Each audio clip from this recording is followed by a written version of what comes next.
शिवसेनेचं राष्ट्रीय महाअधिवेशन कोल्हापुरात सुरू आहे।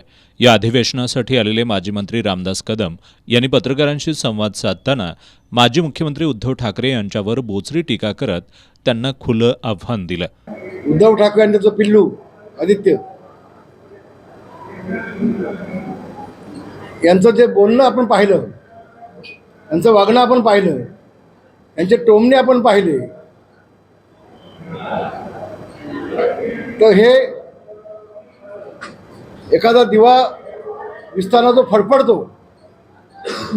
अशी फडफड या दोघांची चाललेली आहे असं मी म्हणेन।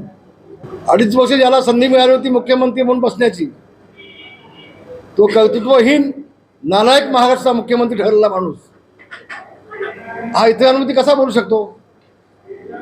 जो 2.5 वर्षामध्ये फक्त 2.5 तास मंत्रालयामध्ये फक्त येतोय,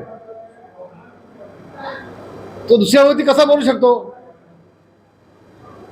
ज्यांनी शिवसेना प्रमुखांचं स्वप्न साकार केलं त्या माणसावरती हा टीका कसा करू शकतो? आणि मी आता आव्हान दिलंय, आता माझ्या भाषणामध्ये मी आता आव्हान दिलंय की 40 पैकी एकाही आमदारांनी 50 खोके घेतले असं जर का उद्धव ठाकरेंनी सिद्ध केलं तर मी त्यांच्या घरी जाऊन भांडी घासेन, आणि सिद्ध नाही केलं तर उद्धव ठाकरेंनी माझ्या घरी येऊन भांडी घासावी, हिंमत असेल तर।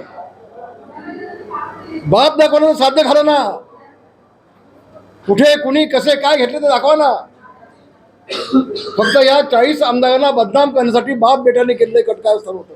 येत्या 10 दिवसात ठाकरे गटातील अनेक आमदार आपल्यासोबत येतील असा गौप्यस्फोटही माजी मंत्री कदम यांनी केलाय। उद्याच्या 10 दिवसामध्ये उद्धव ठाकरेंसोबतले अनेक आमदार शिवसेनेमध्ये एकाच सोबत 10 दिवसामध्ये। एकंदरीत या अधिवेशनातून शिंदे गटाच्या शक्ती प्रदर्शनाबरोबरच शिंदे गटाच्या नेत्यांकडून उद्धव ठाकरे यांच्यावर निशाणा साधण्याची संधी सोडली जात नाही।